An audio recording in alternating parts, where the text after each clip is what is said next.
Assalamualaikum warahmatullahi wabarakatuh. Kembali lagi bersama kami Kata Kurma Channel. Kita akan melakukan review dan kunjungan ke banyak panti asuhan dan rumah yatim di seluruh Indonesia. Sebelumnya kembali kami mengingatkan kepada saudara-saudara semua bahwa adsense dari channel ini sepenuhnya kami berikan untuk kepentingan yatim piatu di seluruh Indonesia. Jangan lupa like, komen, dan subscribe.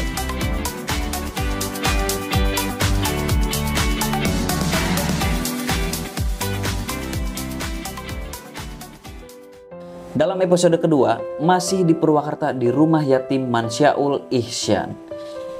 Yang dimana sebelumnya kita sudah banyak melakukan review terhadap rumah yatim ini. Kembali kami mengulik tentang kronologi bagaimana Pak Yahya bisa masuk dalam jebakan penipuan yang membuat beliau menanggung beban hutang sampai ratusan juta. Coba bayangkan sama-sama bagaimana dan apa yang ada dalam pikiran para penipu tersebut. Mereka tega menipu rumah yatim ini, sementara para anak yatim piatu masih berjuang hidup dengan makan seadanya dan tinggal di tempat yang sangat tidak layak huni. Karena saya itu cuman memanfaatkan bangunan. Berarti yang nyuruhnya bukan pribadi itu kan ya? Ya ternyata itu tanggal 10 Muharram habis syukuran anak yatim itu. Sampai 100 ada 100 anak yatim. Itu saya tuh waktu itu teh doakan Pak Ustadz ini punya bangunan tapi pengennya ya pengen direhab gitu. Ternyata 3 hari itu langsung datang dijabah. itu. Kalau saya itu ya nawarin itu ya orang yang butuh tadi tas doa, sekarang ada yang nawarin ya. Alhamdulillah. Ya, alhamdulillah ternyata ranjau. Halo sahabat Kata Kurma, kali ini kita mengajak adik-adik kita dari rumah yatim piatu Mansyaul Ihsan berkeliling kota Purwakarta. Tapi karena kendaraan kita terbatas, kami nggak bisa mengajak semua anak-anak yatim piatu di sini.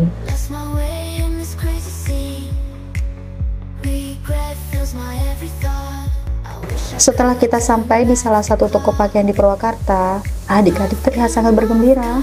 Karena setelah setiap harinya mereka nggak pernah kemana-mana, kecuali belajar dan tidak pernah melihat keramaian kota. Sekarang mereka bisa merasakan suasana yang berbeda. Mereka merasa seakan-akan seperti menjadi anak lainnya di luar sana, yang mempunyai keluarga utuh, di mana kedua orang tuanya bisa mengajak dan memberi apapun. Tidak seperti mereka selama ini, yang hidup dalam kepedihan dan penderitaan.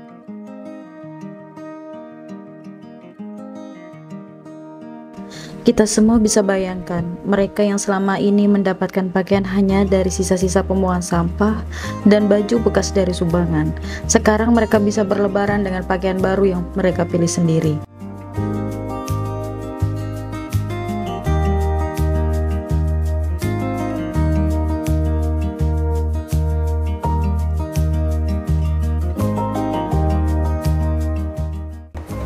Dan gak sengaja kita lihat adik kita menangis ingin bermain di taman bermain yang ada di dalam toko tersebut.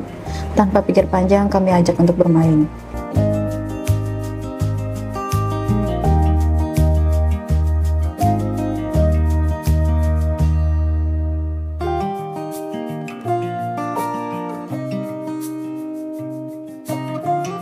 Jangankan untuk bermain playground, untuk membeli mainan sederhana pun mereka hampir tidak pernah merasakan. Seperti yang sahabat lihat di episode sebelumnya, sesederhana itu kebahagiaan untuk anak-anak. Saat perjalanan pulang, teringat mereka pernah bercerita bahwa mereka seringkali berbuka hanya dengan nasi dan gorengan. Saat kami lewat sebuah minimarket, kami ajak mereka membeli beberapa makanan untuk berbuka.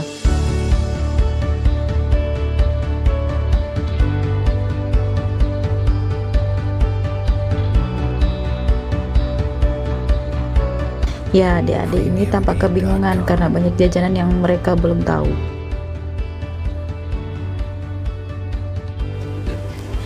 Kami menutup kunjungan kami ke rumah yatim Mansyaul Ihsan dengan melepaskan dan mengantarkan kembali anak-anak ke rumah yatim piatu setelah seharian kami berbelanja di kota. Dan di rumah yatim piatu ini kami melihat banyak cerita.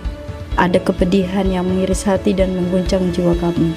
Ada juga keceriaan yang tampak dari senyum di wajah-wajah indah anak-anak yatim piatu. Dan juga ada keikhlasan yang tampak dari tetes keringat yang membasahi wajah Pak Ustadz Yahya. Ketika kami melihat semua cerita di sini, di rumah yatim ini, waktu seolah terhenti bagi kami. Dan dari sini, di tempat ini di ujung hari, sebelum kami melangkahkan kaki kami menuju ke tempat panti asuhan dan rumah yatim di kota lainnya, kami sudah membawa bekal tambahan yang sangat berarti bagi kami semua. Anak-anak yatim dan juga Pak Ustadz Yahya memberikan kami pelajaran penting, yaitu tentang apa itu arti dari rasa syukur dan cara memaknainya.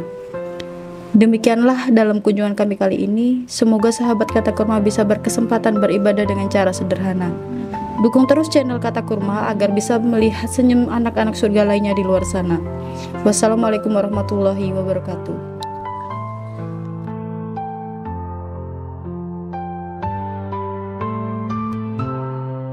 Dan menutup kegiatan hari ini, para anak yatim tidak lupa kami berdoa. Bersama anak yatim ini kami percaya bahwa doa anak-anak ini akan langsung diijabah oleh Allah Subhanahu wa Ta'ala.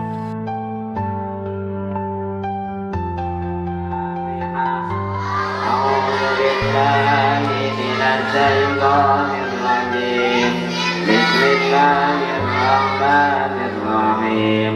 Alhamdulillah Ar-Rahmanir-Rahim. Maliki yaumiddin. Iyyaka na'budu wa iyyaka nasta'in. Ihdinas siratal mustaqim. Dan tidak lupa kami mendoakan untuk semua saudara-saudara yang sudah mensupport channel ini bahwa semua keinginan, harapan, dan doa saudara-saudara akan terkabul. Dan untuk saudara-saudara semua yang mau dan ingin memberikan donasi atau sumbangan dan berbagi kepada anak-anak yatim, bisa langsung kepada anak yatim piatu di rumah ini. Assalamualaikum warahmatullahi wabarakatuh. Kami dari Yayasan Mansaul Ihsan Panti Sosial Anak Asuhan yang bertempat di Kampung Mekarjaya, Desa Margasari, Kecamatan Pasawahan, yang bertepatan di pembuangan sampah Cikolotok.